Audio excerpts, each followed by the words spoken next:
Mateus, capítulo 12, versículo 28. Mas se é pelo Espírito de Deus que expulsa os demônios, então chegou para vós o reino de Deus.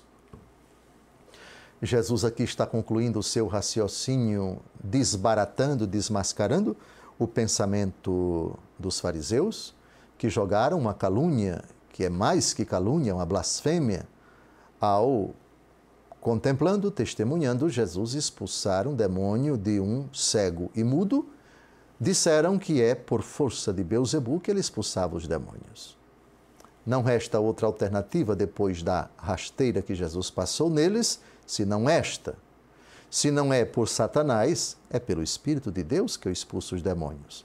Assim sendo, não é Satanás quem reina, nem poderia reinar, porque se ele destruísse a si mesmo, o seu reino não subsistiria, o seu reinado simplesmente não existiria.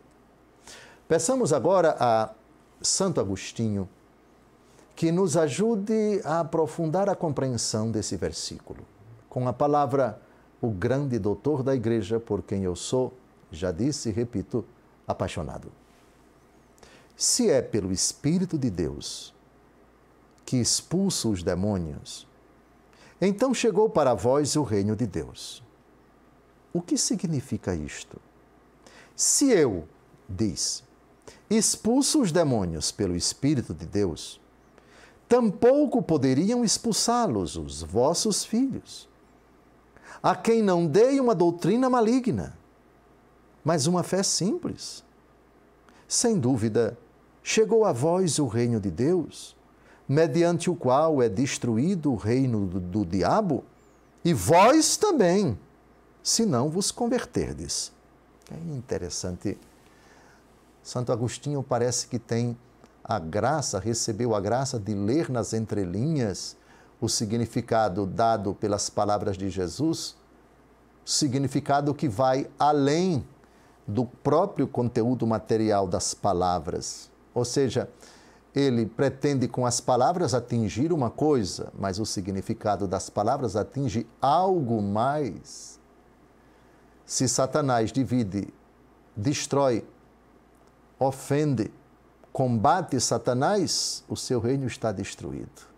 Mas se é pelo Espírito de Deus que eu expulso os demônios, o reino chegou para vocês. O reino está no meio de vocês. É como se Jesus dissesse educadamente, olhem para mim não como Satanás, mas como o iniciador do reino, como a presença do reino de Deus no meio de vocês. Não subvertam a ordem.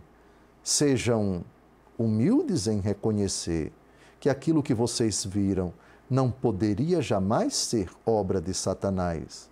Satanás não tem poder para fazer isso. Renunciem, portanto, à inveja de vocês. Isso é um raciocínio louco. Não há nenhum fundamento.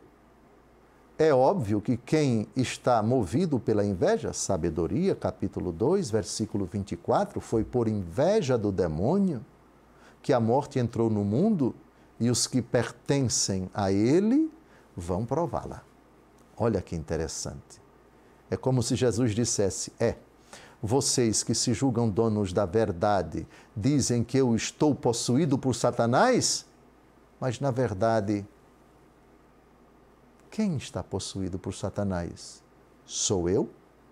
Ou são vocês?